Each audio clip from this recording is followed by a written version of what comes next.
ಲೋಕಸಭೆಯಲ್ಲಿ ಬಹಳ ಇಂಟ್ರೆಸ್ಟಿಂಗ್ ಎನಿಸುವಂತಹ ಒಂದಷ್ಟು ಮಾತಿನ ಸಮರ ನಡೆದಿದೆ. ಅಲ್ಲಿ ಈ ಒಂದು ಸಮರದ ವೇಳೆಯಲ್ಲಿ ವಿರೋಧ ಪಕ್ಷದ ನಾಯಕ ರಾಹುಲ್ ಗಾಂಧಿ ಏನೇನು ಮಾತನಾಡಿದ್ರು ಅಂತ. ರಾಹುಲ್ ಗಾಂಧಿ ಮಾತಿನ ಮಧ್ಯದಲ್ಲಿ ಅಲ್ಲಿ ಶಿವ ದೇವರ ಬಗ್ಗೆ ಸಾಕಷ್ಟು ಮಾತನಾಡಲಾಯಿತು. ಶಿವನ ಎಡ ಭುಜದ ಹಿಂಭಾಗದಲ್ಲಿ ತ್ರಿಶೂಲವಿದೆ, ಆತನ ಬಲಗೈನಲ್ಲಿ ಅಭಯ ಕೊಡ್ತಾ ಇದ್ದಾನವನು. ನಾ ಡರೋ ನಾ ಡರಾವೋ ಅನ್ನೋ ಸಂದೇಶ ಇವೆಲ್ಲವೂ ಕೂಡ. ಹೆದರಿಸಬೇಡ ಮತ್ತು ಹೆದರಬೇಡ ಅನ್ನೋ ಸಂದೇಶ ಇದೆ ಇಲ್ಲಿ. ಆಕ್ರಮಣ ಮಾಡು, ವಿಭಜಿಸು, ಹಿಂಸೆ ಮಾಡು, ಒಬ್ಬರಿಗೆ ತೊಂದರೆ ಕೊಡು, ಈ ಥರ ಸಂದೇಶವನ್ನು ಶಿವ ಸಾರಿಲ್ಲ. ಯೇಸು ಕ್ರಿಸ್ತ ಕೂಡ ಇದನ್ನೇ ಮಾಡಿದ್ದು. ಒಂದು ಕಪಾಳಕ್ಕೆ ಹೊಡೆದ್ರೆ ಇನ್ನೊಂದು ಕಪಾಳ ತೋರಿಸು ಅಂತ. ಗುರುನಾನಕರು ಕೂಡ ಇದನ್ನೇ ಹೇಳಿದರು, ಪ್ರವಾದಿಯೂ ಕೂಡ ಇದನ್ನೇ ಮಾತನಾಡಿದರು.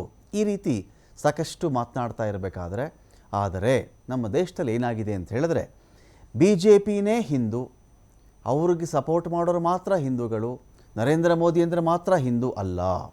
ಈ ಥರ ಅಲ್ಲ. ಹಿಂದೂವೆಂದರೆ ಬರೀ ನೀವೇ ಅಲ್ಲ, RSS ಅಲ್ಲ, BJP ಅಲ್ಲ, ಅದು ವಿಶಾಲವಾಗಿದೆ.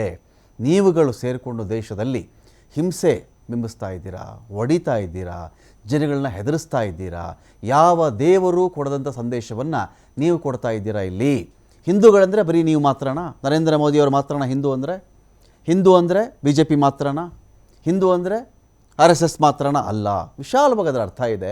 ನೀವು ಅದನ್ನು ಓನ್ ಮಾಡ್ಕೊಳ್ಳೋಕೆ ಬರಬೇಡಿ ಎನ್ನುವ ಸಂದೇಶವನ್ನು ರಾಹುಲ್ ಗಾಂಧಿ ಕೊಟ್ಟಿದ್ದಾರೆ. ಮೊದಲಿಗೆ ರಾಹುಲ್ ವಿರೋಧ ಪಕ್ಷದ ನಾಯಕರಾಗಿ ಮಾಡಿದಂಥ ಮೊದಲ ಭಾಷಣದಲ್ಲಿಯೇ ಸಾಕಷ್ಟು ಅಬ್ಬರಿಸ್ತಾ ಇದ್ದರು. ಸಾಕಷ್ಟು ಒಂಥರ ಅನೇಕ ವಿಷಯಗಳ ಬಗ್ಗೆ ಒಂದೇ ಗುಕ್ಕಿನಲ್ಲಿ ಮಾತನಾಡುವ ಧಾವಂತ ಕಾಣಿಸ್ತಾ ಇತ್ತು.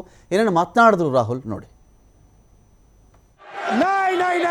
नहीं, नरेंद्र मोदी जी पूरा हिंदू समाज नहीं है, BJP पूरा हिंदू समाज नहीं है, RSS पूरा हिंदू समाज नहीं है।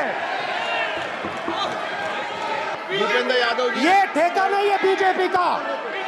नहीं, नरेंद्र मोदी जी पूरा हिंदू समाज नहीं है, BJP पूरा हिंदू समाज नहीं है, RSS पूरा हिंदू समाज नहीं है।